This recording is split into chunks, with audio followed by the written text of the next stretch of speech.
Hello, my name is Eize-Vide Hyvönen and I'm going to talk about being trans and body neutrality. Hello, my name is Oliver and I am a trans guy who make videos about LGBTQIA+ people where they get to talk about anything that they want that somehow relates to them being queer.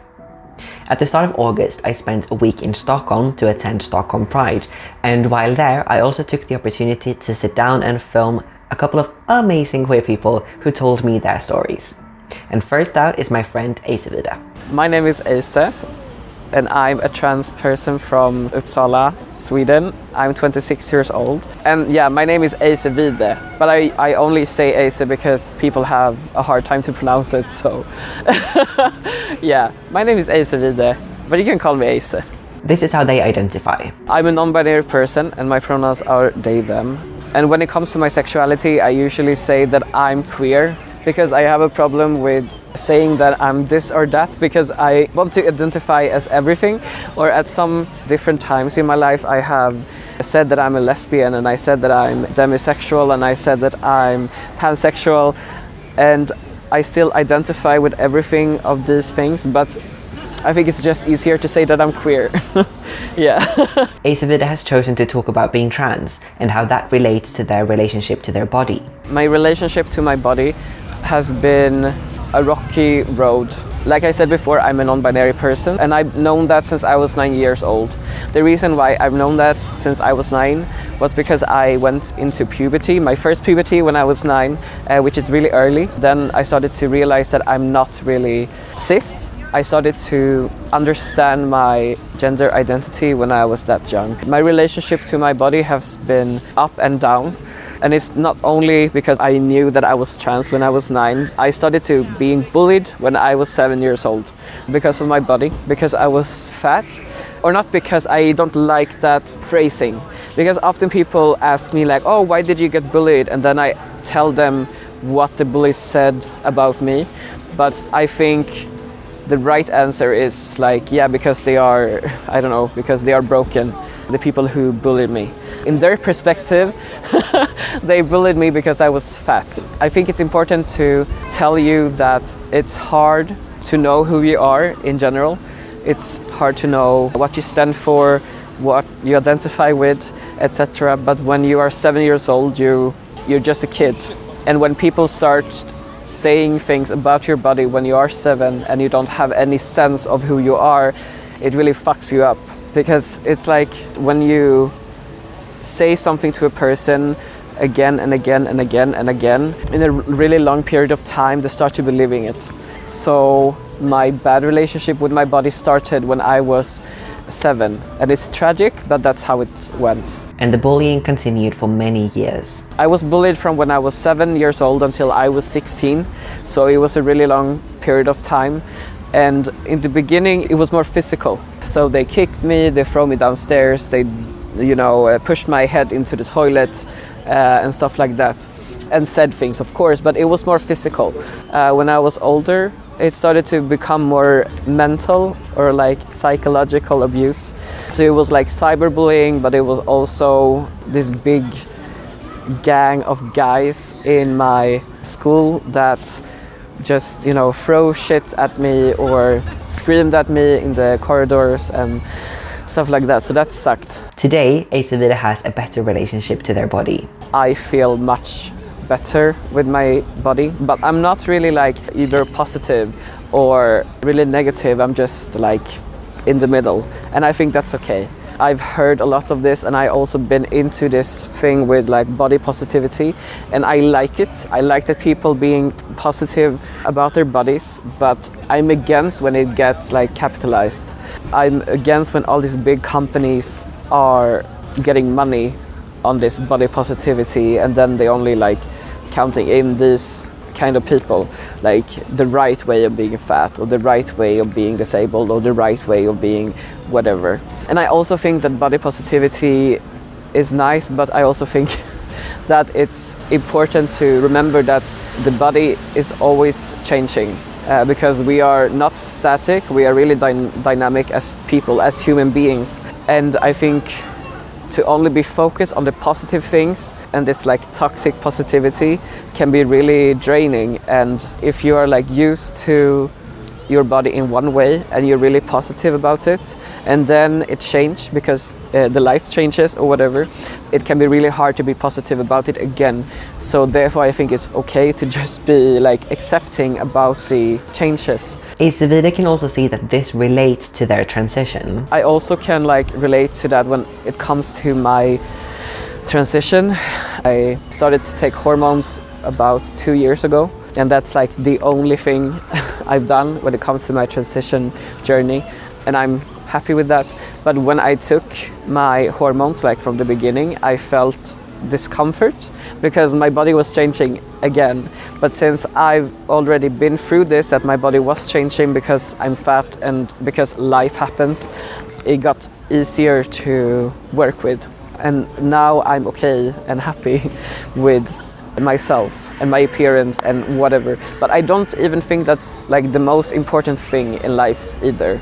I don't think it's a good or healthy way to always, you know, seek for perfection in self-love or perfection in well-being, perfection in positivity. I think it's okay to just like, okay, I feel like shit today. Well, let's do something else. And Aceveda wants to elaborate more on this topic. I want to talk more about this with my fatness and being trans, because I think they've helped each other a lot along the journey. Also because I already been put through a lot of hate and a lot of discrimination because of my fat body. And then when I came out as trans, I also received a lot of hate because of my body. So I had a big shield around me already, and different ways to manage this hate from the outside world. Of course, like in the beginning, it was harder because I was young, and when you're younger, you can be really like intense in your feelings. I'm still intense in my feelings, but I think with a lot of experience and with aging, you become a lot wiser. Aceveda also thinks that body hate and body dysphoria has things in common. Body dysphoria and body hate or self-hate, I think they relate to each other because you're being looked at from an outside perspective and you internalize it to your own worldview. I think it's really easy to bury yourself in it, and of course it's a hard topic also because everybody suffers, but it's not that you are less or more trans because you suffer more or less because of your body. And I think that I get more acceptance for my body, my trans body, because I had already thought about these things when I was bullied for being fat. And it's not only from the outside world, it can also come from like the community. You know, this picture that we have of a person that's like trans or non-binary. I don't know if it changed, maybe. Like in my community, the people around me, like for us, the image of how you are the right trans person or the right non-binary person has changed a lot. But when I was younger, I felt more that I wasn't right because I was fat, because my body wasn't androgynous enough, because my face wasn't androgynous enough. I even felt that when I got testosterone and my voice got deeper, that I wasn't enough. But then I surrounded myself with people that doesn't see gender in that perspective, or like my transness or non-binariness in that way. And I don't think we should connect being trans and being non-binary with self-hate. I think that's a really toxic way to talk about ourselves. But even though body hate and body dysphoria has things in common, they are very different things. For me, body dysphoria is really complex, and self-hate or body hate is something really distinct. And I think it's because this body hate or self-hate has been a part of my life for so long. It's been internalized in me from when I was a child. So I can really feel that I feel this about myself because I'm too fat. And this body dysphoria, I think I feel that more connected to other people. You know, before I was more concerned that people wouldn't view me as trans enough. And then it's like, well, why would you care about them? But I think I wanted to confuse them. And maybe I don't feel as much anxiety around that because now they feel confused, or like I can I can sense that they are confused about me. But I don't care as much. And I think that's because I've gotten my testosterone and I work with myself, and I can stress it enough that I've been okay with just being okay. I've been okay with not loving myself. I've been okay with not like, oh, I'm the most beautiful creature in this world, because I know I'm not. And you know, in some ways I know I'm not, and in some ways I know I am. Lastly, if you are a young, fat, transgender person watching this, Aceveda has a message for you. I would like to tell them that you should just relax. And I know that you're suffering, or maybe you're not. And if you're not suffering, it's okay too. And if you're suffering, I just want to tell you this thing that we always say, but it's actually true, that it gets better. And try to surround yourself with people who accept you and validates you and your transness or your non-binariness or whoever you are for who you are. And try to not be so focused around the body and around the way the world is seeing you, because that can change, or it changes all the time. And I know it can also be like, oh, you're so old and you're sitting here and saying all this stuff, and I know I fucking suck. But it's the truth also.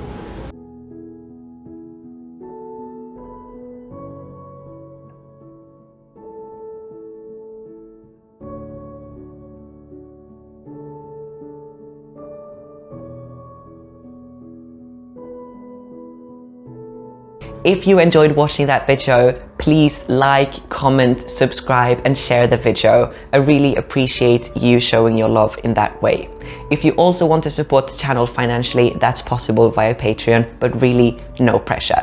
See you next time!